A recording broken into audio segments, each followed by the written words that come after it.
Awakening, Buddha. Most of us enter recovery with one goal in mind: to stop the suffering that got us here in the first place. Whether that was drinking, using drugs, stealing, eating, gambling, sex, codependency, technology, or other process addictions. As newcomers, most of us would be satisfied with simple damage control or reduction in harmful behavior. We want to stop hurting ourselves or others in particular ways. You're reading this because there's a spark of wisdom in you that desires to seek the end of the suffering of your addiction. You've already taken the first step on the path to your own awakening. Everyone who has made the wise intention to recover wherever they are on their path has accessed that pure, wise part of themselves that the wreckage of addiction can never touch. So many of us have hearts that are still in pain from the suffering we've experienced. Some have undergone trauma, which has often led us to seek temporary relief in our addictive behavior, which unintentionally added more suffering to our original wounds. We tried to protect ourselves by running from the pain, putting on a mask, and pushing people away for fear of being vulnerable, all to adapt to what often feels like a hostile world. We start to recover when we let ourselves believe in and rediscover our pure, radiant, and courageous heart, where we find our potential for awakening resides. Who were we before the world got to us? Who are we beyond the obsession of our conditioned minds? Who are we beneath all our walls and heartbreak? Despite the trauma, addiction, fear, and shame, there is a still and centered part of us that remains whole. There is a part of us that's not traumatized, that's not addicted, that's not ruled by fear or shame. This is where wisdom comes from, and it's the foundation of our recovery. If you're at the beginning of your recovery journey, it may seem impossible to access this part of you, but you're here because you already have. Perhaps you felt some small glimmer of hope, maybe born out of desperation, that there might be a way out, that things could change if you took wise action and reached out for help. Maybe it feels impossible to have faith in this part of you, to believe that you have the potential to be capable of wisdom and kindness and ethical deeds, to believe that you can be the source of your own healing and awakening. Recovery is a gradual process. This path is a lifetime of individual steps. It's not only the Buddha's example that shows us the way, but also those before us who have gone through the process of recovery and made it to the other side. They show us we can too. So what does the Buddha have to do with recovery? There are two ways in which we use the word Buddha, which means awakened.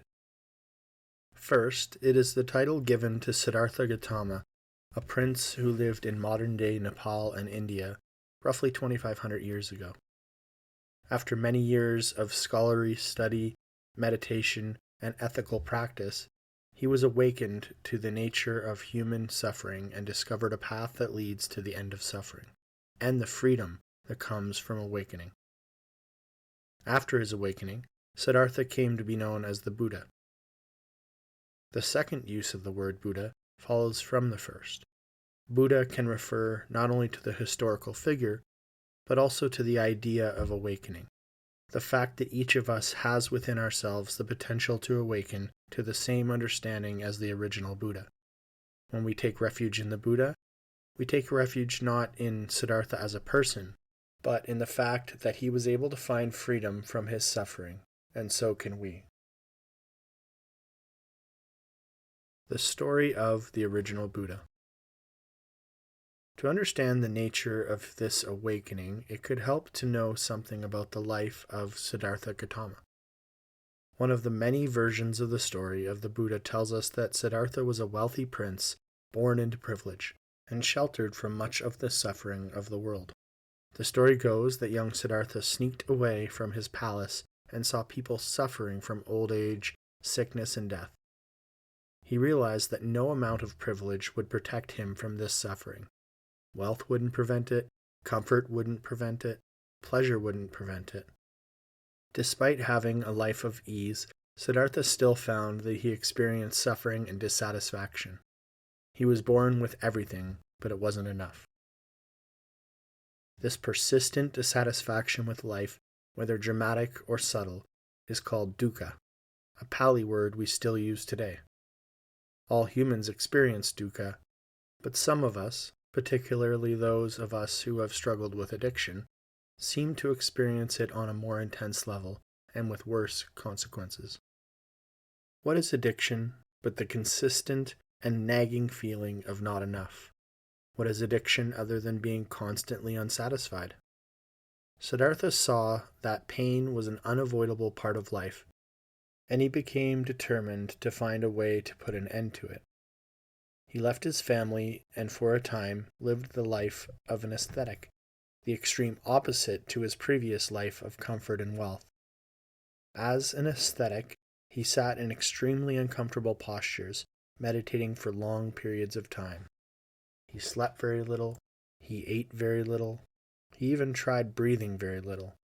He thought that since material comfort hadn't eliminated suffering, maybe the opposite of material comfort would.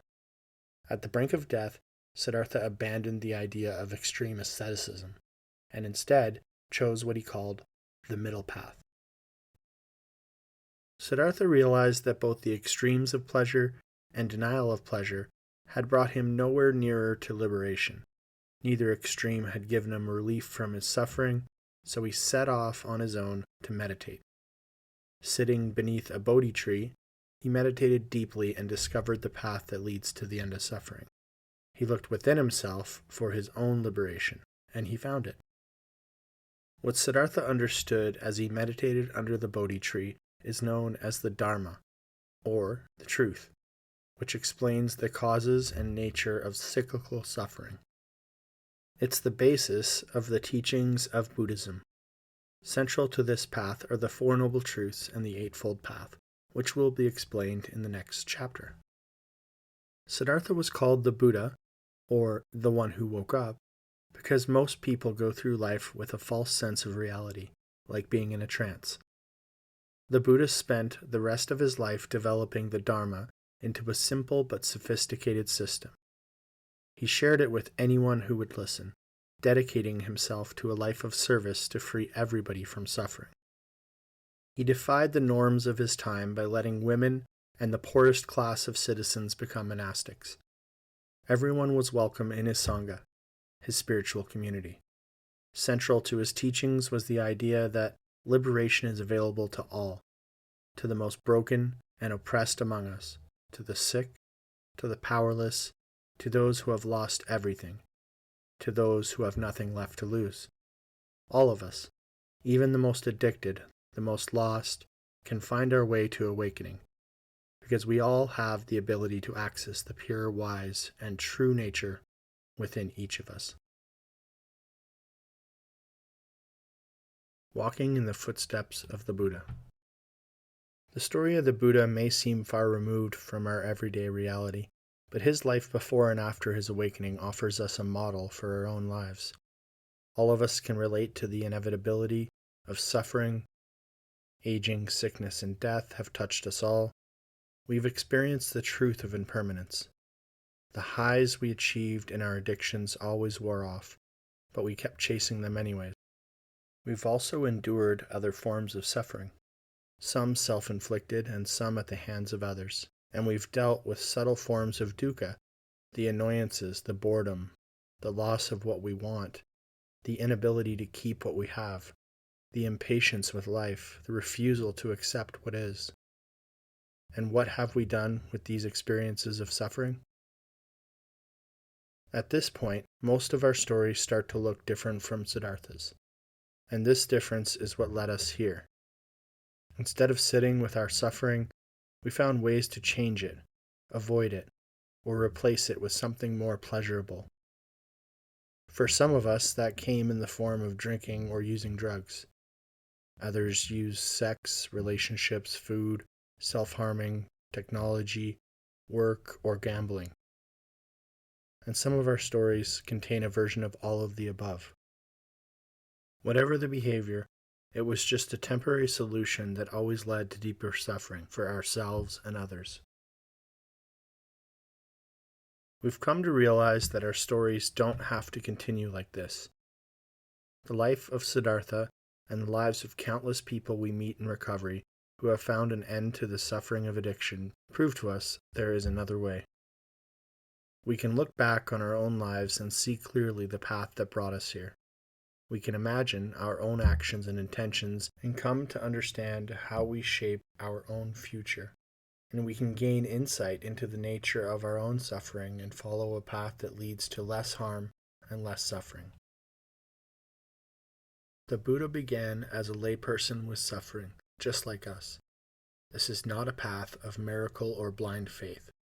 This is a path of practice, and the Buddha can be an ideal that inspires us. Experience has shown that good results come when we put the necessary effort into our own recovery. This is a program of empowerment. We take responsibility for our own intentions and actions. The Sangha is here to help us along the way. We don't have to identify as Buddhists, and we don't have to meditate for hours each day. But we have found that the path outlined in the Four Noble Truths and the Eightfold Path can lead us to liberation from both suffering of addiction and the suffering that comes from simply being human. We trust in the potential in all of us to find freedom from this suffering.